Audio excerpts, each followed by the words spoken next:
Elizabeth I and the ARMADA. The young Elizabeth.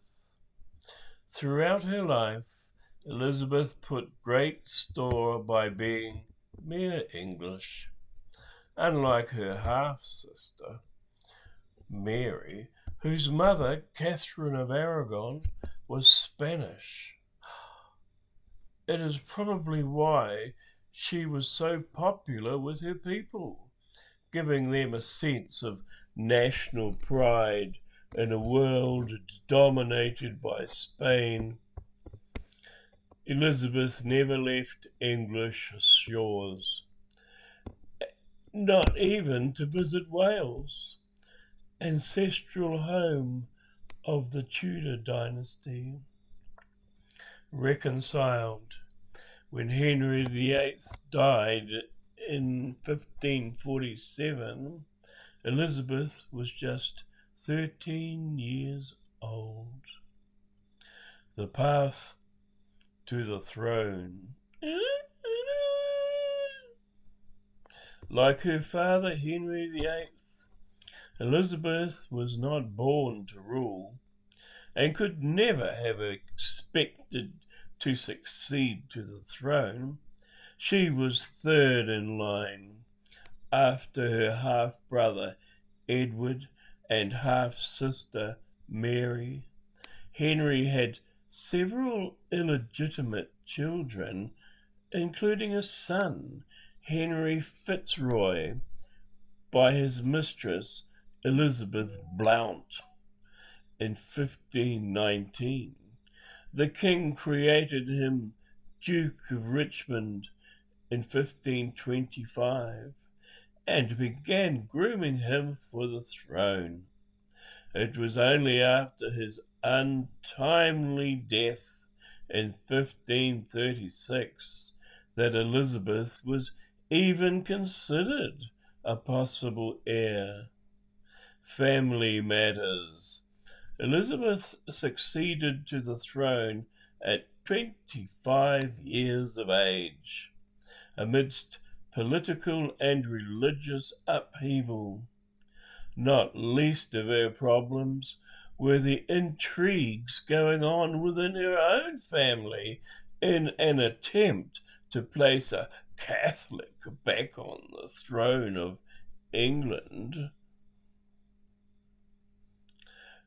Her cousin Mary, Queen of Scotland in her own right, and Elizabeth's closest relative, became embroiled in a plot, almost certainly against her will, to place her on the English throne.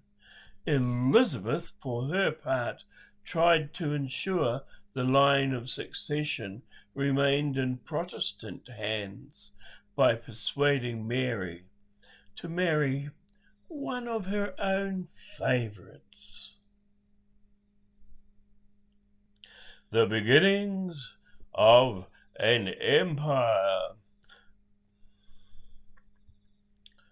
The Elizabethan period really was an age of adventure and discovery when, for the first time, English mariners such as Drake, Willoughby, and Frobisher sailed beyond their immediate shores and explored the very limits of the known world. New trade routes were opened up between such places as North and South America, Russia, Persia, and India. Merchants bought or exchanged home-produced items for exotic goods, bringing untold wealth to Britain. The beginnings of an empire. The King of Spain, Philip II, had hoped to unite the throne of England and Spain by marrying Mary I, but his plans were foiled when she died in 1558. Instead, England became a thorn in his side. What had begun as a small group of privateers stealing Spain's wealth in a series of piratical raids turned into a more serious quest for power. As England's naval commanders became ever more daring and proficient in their exploits, they posed a very real threat to the might of Spain. The colonies and trade routes they established were soon the foundation on which England, in later years, built her empire.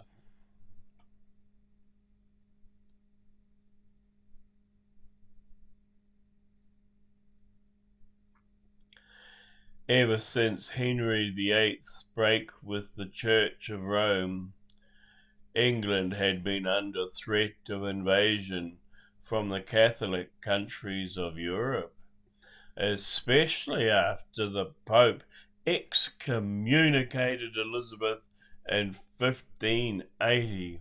Spain was the most powerful country in Europe at that time, and Philip II needed little persuasion to lead an invasion force against England, particularly as Elizabeth's navy openly inflicted acts of piracy on his fleet. In 1587, a council of war decided to launch a combined offensive against England. An armada of ships would be sent to the Netherlands, where they would collect a huge army and launch an offensive on the Kent coast, and afterwards march on to London. The flight, although the English had given a good account of themselves, the Armada succeeded in reaching its first objective, Calais, where they were to be joined by the Duke of Parma's army to invade England, but Dutch rebels prevented Parma's ships from putting to sea. Of the 138 ships that set out from Spain, only 67 returned, most falling victim to the treacherous seas around Scotland and Ireland.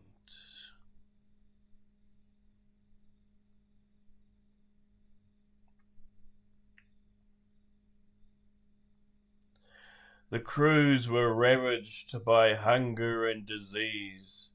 Philip was devastated by the news that his grand plan had failed, and although in a few years his navy was stronger than ever, Spain never fully recovered from the humiliating defeat.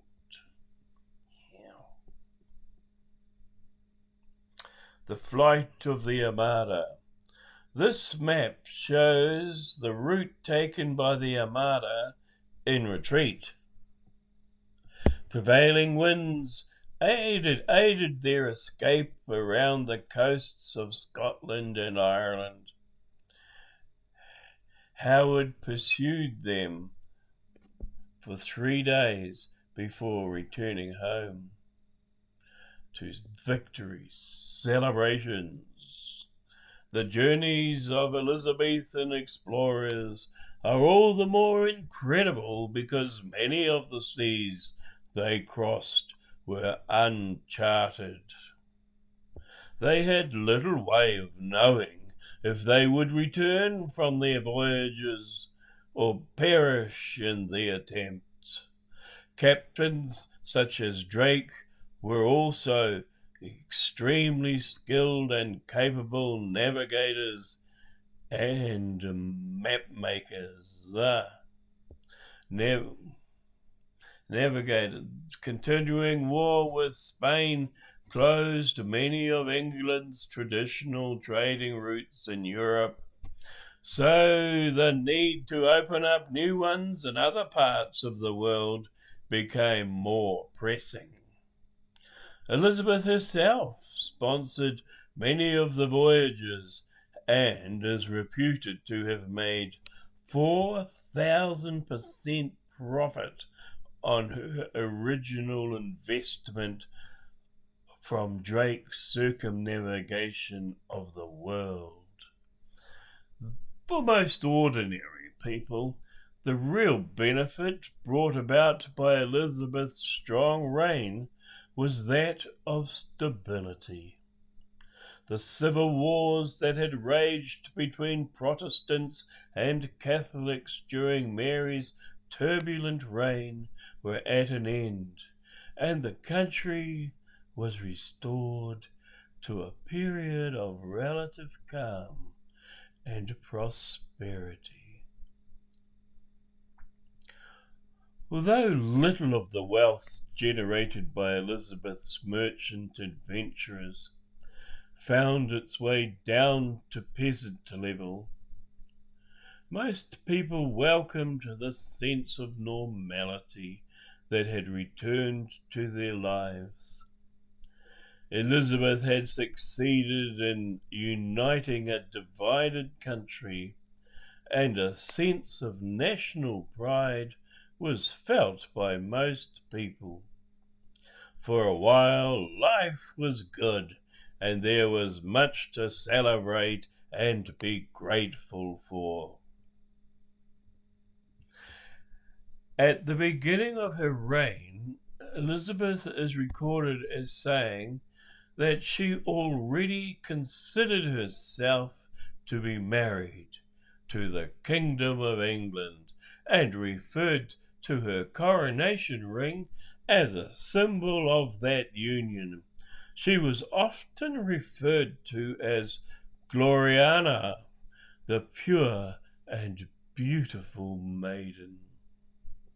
Throughout her long reign, however, the Queen had many suitors, any one of whom might have become her husband and given her an heir. But later on, her political advisers positively encouraged her to remain a spinster. She had proved herself to be a strong-willed ruler, much loved by her people, and many feared that she might lose that popularity if she married and were influenced by a husband less able than herself. Business as usual. The Royal Exchange in London, built by the financier Sir Thomas Gresham,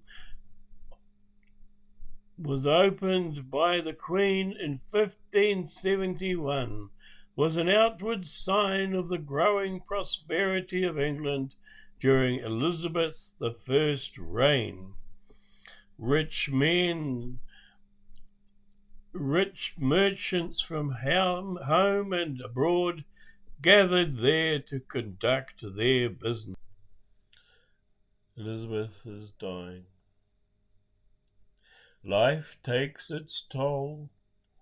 This painting shows Elizabeth on her deathbed. By the time she died, the Queen was a tired old woman. She certainly suffered from bouts of depression towards the end of her reign, as she became increasingly aware, perhaps, that her time of greatness was nearly over. The end of an era.